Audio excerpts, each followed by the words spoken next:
3. Di sini poinnya ada 4, yaitu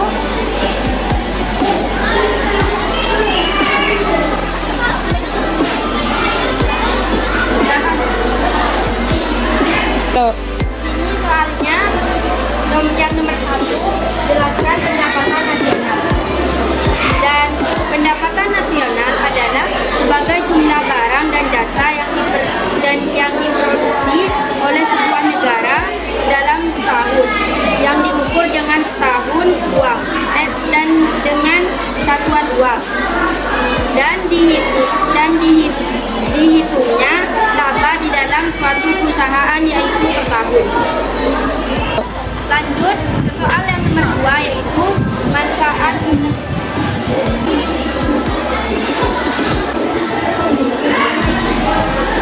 Ya. ini soalnya manfaat pendapatan nasional.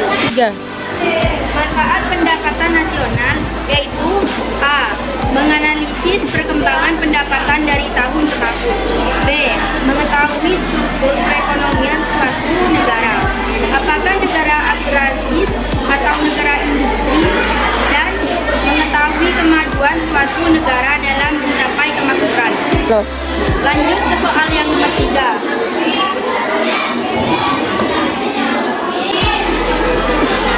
Ini soal yang nomor 3, jabarkan konsep-konsep pendapatan nasional.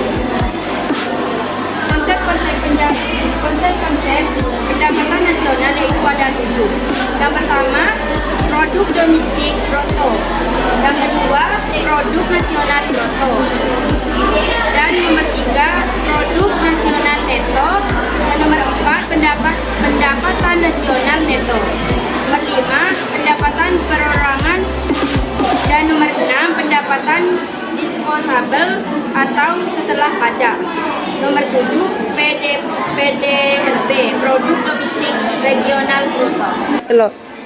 Pengertian produk domestik bruto dalam periode tertentu yang dihitung berdasarkan nilai pasar. Contohnya, produk domestik bruto, contohnya labanya dihitung per periode. Maksud dari per periode, misalnya laba dihitung per 2 tahun. Contohnya, labanya dihitung per periode. Maksud dari per periode, misalnya laba dihitung per 2 tahun atau 3 tahun dan seterusnya. 3. Yang dinamakan produk nasional bruto selisih antara laba perusahaan dan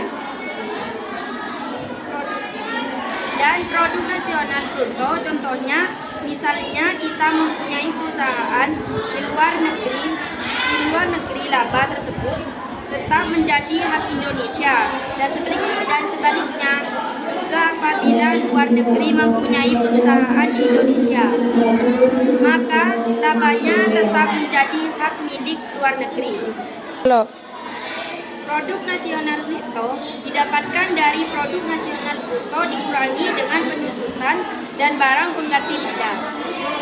Dan contohnya, di dalam perusahaan pasti ada modal dan rugi, dan hasil laba produk nasional bruto dikurangi dengan modal, hasilnya akan menjadi produk nasional neto. Loh.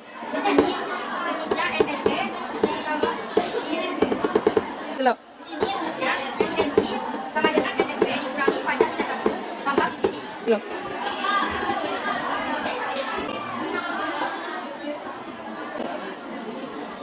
Maaf, di sini salah.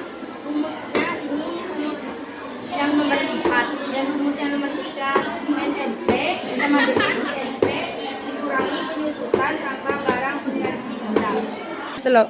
Lanjut ke soal nomor 4, pendapatan nasional neto. Pendapatan nasional neto dikurangi dengan pajak tidak langsung dan ditambah dengan subsidi. Ini rumusnya nomor 4. NNP sama dengan NNP dikurangi pajak tidak langsung tambah subsidi. Loh. Contohnya, kita punya perusahaan keripik di luar negeri. Pasti di dalam perjalanan waktu kita mengirim keripik dari Indonesia ke luar negeri, di perjalanan itu pasti membutuhkan makanan dan minuman. Hasil dari produk nasional neto dikurangi dari waktu di perjalanan yang membutuhkan makan dan minum. Dari Indonesia itu pasti mendapat subsidi dan bantuan. Hasil dari pengurangan makan dan minum ditambah dengan subsidi atau bantuan. Oke, lanjut ke nomor 5. Pendapatan perorangan. Jumlah seluruh penerimaan yang benar-benar sampai di tangan masyarakat. Tidak semua pendapatan sampai ke tangan masyarakat karena masih dikurangi dengan laba yang ditahan. Dan contohnya misalnya ada pabrik minuman. Apabila kita membeli minuman ke pabriknya langsung harga 150, beda dengan jika kita membeli minuman di toko-toko. Pasti harganya lebih mahal. Itu karena di toko-toko masih dikurangi laba yang ditahan karena asuransi dan lain-lain. Soal yang nomor 4, klasifikasikan perekonomian Indonesia. Ekonomi Indonesia merupakan salah satu kekuatan ekonomi berkembang utama dunia yang terbesar di Asia Tenggara dan terbesar di Asia ketiga setelah Cina dan India. Ekonomi negara ini menempatkan Indonesia sebagai kekuatan ekonomi terbesar ke-16 dunia, yang artinya Indonesia juga merupakan anggota 60 setelah mengalami gejolak politik dan sosial yang hebat pada pertengahan 1990-an. Di bawah pemimpinan Presiden Soekarno, Indonesia yang dipimpin oleh Presiden Soeharto yang segera melakukan restrukturisasi tata kelola fiskal yang tercapai yang tercerai-berai akibat berbagai kebijakan ekonomi yang memperberatkan pertimbangan neraca APBN yang ada dengan berbagai cara, dari mengadakan renegosiasi terkait pembayaran hutang jatuh tempo hingga meminta IMF untuk mengasistensi pengelolaan fiskal Indonesia yang masih rapuh.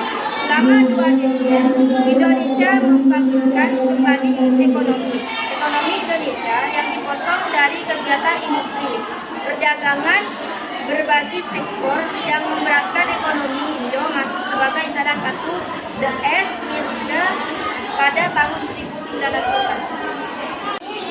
Rumus yang kelima, proyeksi sama dengan FNB tambah transfer environment dikurangi laba ditahan tambah iuran transfer ditambah asuransi ditambah iuran jaminan sosial ditambah pajak perseorangan. Lanjut ke soal nomor 6, pendapatan disposable atau setelah pajak. Pendapatan perorangan setelah dikurangi dengan pajak penghasilan.